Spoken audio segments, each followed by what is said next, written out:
लेकिन भैया उनके पास जो भी कार्यकर्ता जाता था कहते दीदी कि हम क्या करें, महाराज महाराज कहना पड़ता है, हमारे मुंह से नहीं निकलता तो फिर कुछ काम ही नहीं होता हमारा। वैसे उन्होंने अपने परिवार की परंपरा अच्छे से निभाई है।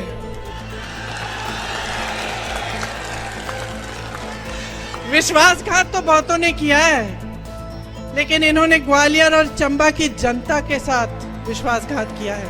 कांग्रेस महासचिव प्रियंका गांधी का ये छोटा सा बयान सिंधिया को बेचैन कर देगा, क्योंकि शायद ये पहला मौका है जब प्रियंका ने सिंधिया की उस दुखती रग पर हाथ रख दिया जहां सबसे ज्यादा दर्द होगा।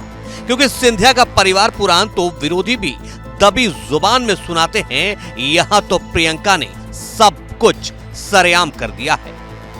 लेकिन भैया उनके पास जो भी कार्यकर्ता जाता था कहते दीदी कि हम क्या करें, महाराज महाराज कहना पड़ता है, हमारे मुंह से नहीं निकलता तो फिर कुछ काम ही नहीं होता हमारा।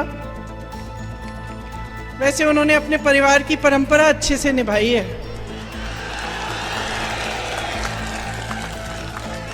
विश्वासघात तो बहुतों ने किया है, लेकिन इन्होंने ग्वालियर और चंबा की जनता के साथ विश्वासघात किया है। वैसे तो ज्योतिरादित्य सिंधिया को जब भी मौका मिलता है वो गाहे बगाहे कांग्रेस पर हमला करने से नहीं चूकते। यहाँ तक कि राहुल, प्रियंका और सोनिया भी उनके निशाने पर होती हैं। लेकिन लंबे वक्त बाद प्रियंका ने ज्योतिरादित्य सिंधिया को आईना दिखाया है, वो भी ठेठ सियासी अंदाज में, लेकिन अपने स्टाइल में। विश्वासघात तो बहुतों ने किया है, लेकिन इन्होंने ग्वालियर और चंबा की जनता के साथ विश्वासघात किया है। आपके पीठ में छुरा भोंका है, बनी बनाई सरकार को गिरा दिया, और वो बनी बनाई सरकार आपकी थी, आपने वोट दिया था उसके लिए। 3.5 साल से इस सरकार ने आपको 21 रोजगार दिए हैं। वो सरकार कांग्रेस की थी।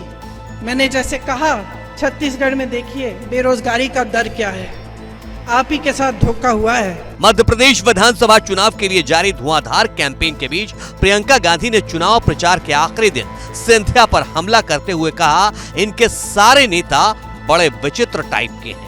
पहले तो हमारे सिंधिया जी जानते हैं, मैंने उनके साथ यूपी में काम किया है। क्या है कि कद के भी थोड़े छोटे पड़ गए हैं, लेकिन अहंकार में वाह भाई वाह।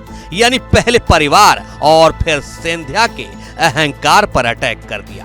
इनके जो सारे नेता हैं ना, बड़े विचित्र टाइप के नेता हैं। पहले तो हमारे सिंधिया जी जानते हैं, मैंने उनके साथ यूपी में काम किया। अब क्या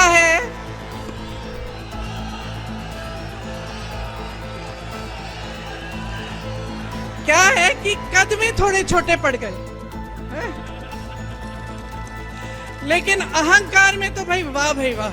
सिंधिया की महाराज वाली पहचान है, प्रियंका ने उस पर भी लपेटा है। कहा, यूपी से हूँ, महाराज बोलने की आदत नहीं है।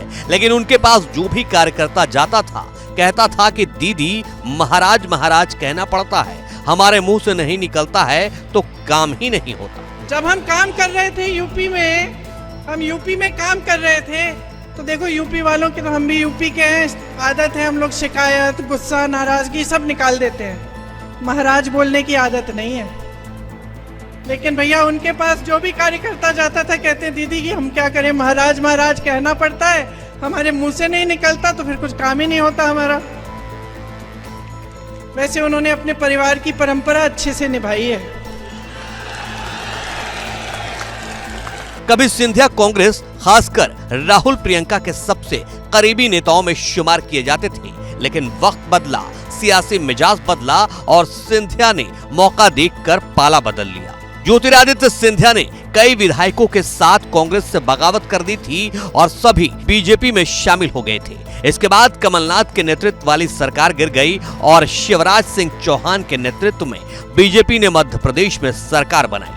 कांग्रेस इसी मुद्दे को इस बार विधानसभा चुनाव में खूब उठा रही है।